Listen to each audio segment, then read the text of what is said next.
Sometimes in life, the ground underneath us shifts. We're walking along on a well-worn path with our expected outcomes when the earth slowly begins to move. At first, you rationalize it away, and then you start to notice that the cracks in the proverbial pavement are really there, and you think to yourself, I don't remember these being here, but they are there now. And with each step you take, the life you were very comfortable existing in no longer feels so cozy. Social constructs fall away. Religious doctrine does not ring true. Your manners go out of the window. Your life feels untenable. And you ask yourself this paradigm shifting question: what am I really doing here in this life? Believe it or not, this is where it gets exciting. This is the good stuff.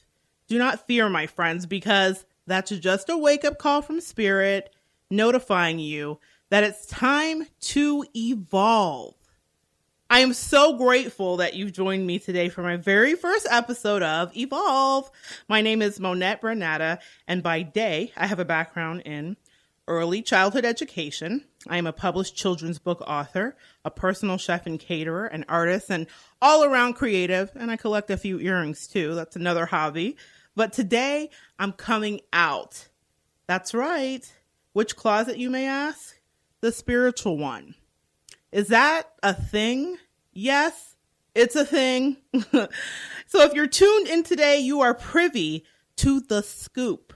Because by night, I'm a professional, intuitive empath and energy reader, which means I'm clairaudient. I hear, and clairsentient, which means I feel the information and energy. I feel. That's a phrase I've used many times in my life, to the chagrin of others sometimes as well. I feel. For the last 16 years, I have worked with clients all over the world, and my relationship with the angels is the joy of my life, which means that I channel messages from the angels about the evolutionary soul changes on the horizons for my clients. And I do this, guys, by clearing my energetic field daily to ensure that I'm an accurate conduit for the messages that you are seeking. And because this work is never one size fits all, and really what is, besides those kind of things, I utilize a myriad of modalities, including pure energy work and angel cards as I intuit appropriate, and a few other tricks and tools. My objective is not merely to provide you with the answer, but to teach you how to connect with the angels who are always there ready to help you evolve. So, if you have questions, you can call the station and leave it and put those questions to 321-806-3159. That's 321-806-3159, or leave any inquiries on the station's Facebook. My favorite author, Maya Angelou, says, when you learn, teach. And when you teach, learn. That's what we're doing here together. We're going to grow and teach one another how to grow. No single person or religion has all the answers. Of that, I am sure. I'm also aware that the first time when spirit comes calling, you're usually quite immersed with your life, and you may be overwhelmed with just getting by. You may be thinking, evolve? I don't have time to evolve, lady. I barely have time to make it to work on time, in addition to taking care of all of my required responsibilities. I don't have time to pour through a self-help book or meditate for 20 minutes, let alone an hour. And that's why I'm so glad you're tuned in today, because this movement isn't about long sojourns. It is about practical, nitty-gritty tips for tuning in. I get it. I really do. But I just happen to adore self-help and new techniques and meditations. I am a total unapologetic nerd when it comes to ingesting spiritual material. My motto has always been God outside of the box. So whether it be T.D. Jakes, Deepak Chopra, Vilma Rogers, Doreen Virtue, Louise Hay, Wayne Dyer, Joel Osteen, Abraham Hicks, Miriam Williamson, Paulo Coelho, Joyce Myers, or Don Miguel Ruiz, I take in that material and then I prayerfully pass it on to you. I don't subscribe to the religious notion that getting in touch with spirit requires a rigid prescription. Let's think about this for a second. If we're advised by our medical doctors to try a medication and report back to let them know whether or not it works for our system and give them feedback, right? Then what makes us think that if we are assigned a religion at birth, or we're born into something culturally or assigned something from our parents, then that is the religion that is supposed to stick for the rest of our life, that's the thing that is correct for us. That's why it's so important to form a relationship with God, source, universe, as you intuit it or him. It is paramount that you communicate on behalf of yourself so that you can develop your discernment about what is right for you. And that is why so many denominations and religions exist. We are all just trying to find our way. Each one of us, via our experience, holds a key to spiritual enlightenment. That person that you pass by on your way to work without giving a second thought to may know something about winning in this life that may be exponentially important to you. Here on Evolve, I believe in inclusion. You will truly understand that as you tune in for more shows and meet some of the exciting people I have planned for you. The common denominator here is that we are in touch with God, universe, source, and we are striving to better our lives. Here on Evolve, we share ideas. We figure things out that work and some of the things that don't work. And it's okay to figure out that some of these things don't work for us. That's why it's not one size fits all.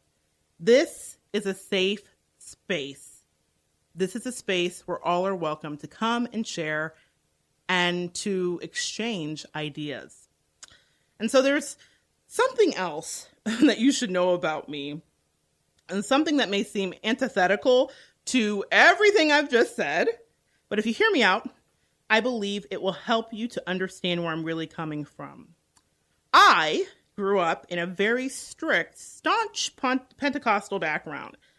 When I was a teenager, I was on a Bible quizzing team in this Pentecostal background. And I'm talking Pentecostal, we don't cut our hair, long skirts. You're not singing in the choir with that bracelet on, ma'am. That kind of Pentecostal. But I spent a lot of time with these other teens, immersed in the Word and traveling Florida with my team and winning. We're actually pretty good. We won a lot of these competitions. At the time, I didn't understand why I had to do this. It was kind of a thing I was forced into by family. I didn't really want to be there. I was petulant and moody about it. But now I am grateful for that opportunity because I believe that no experience goes unused. Nothing is ever wasted. So in obtaining this wealth of biblical knowledge, I discovered patterns of conversation that Jesus was having in the Gospels. Basically, he was teaching the principles of metaphysics. Yeah, I said it, metaphysics. As a man thinks, so shall he be. Or, in a different lingo that we're more accustomed to, what we think about, we bring about. The power of life and death is in the tongue. And okay, I'm going to leave that right there for now because I know that these religious politics can get a bit sticky. But my takeaway from that advice is to be mindful of your thoughts and affirmations. Which leads us to practical tip number 1. Are you seasoning your affirmations? See, this is the beginning of all shifts and changes in your life. What are the tapes that you play in your head? What are the things that you're declaring to yourself on a regular basis? there is a tremendous power in your habitual thought process. It's the difference between staying stagnant in your life and moving forward. Okay, here's the thing. The caveat to this tip is that it's twofold. People often talk about affirmations, but they're leaving out this part, that it's twofold. The most important part of it is to be in energetic resonance with that affirmation. I'm going to say that again.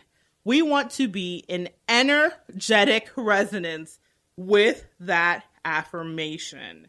What does that mean, Monette? That means that you have to put some seasoning on it. When you first begin to affirm new ideas and concepts to yourself, you will more than likely not believe them. It's going to be a bunch of malarkey to you, okay? The problem is that you've been living in a life that currently does not match what you're trying to affirm.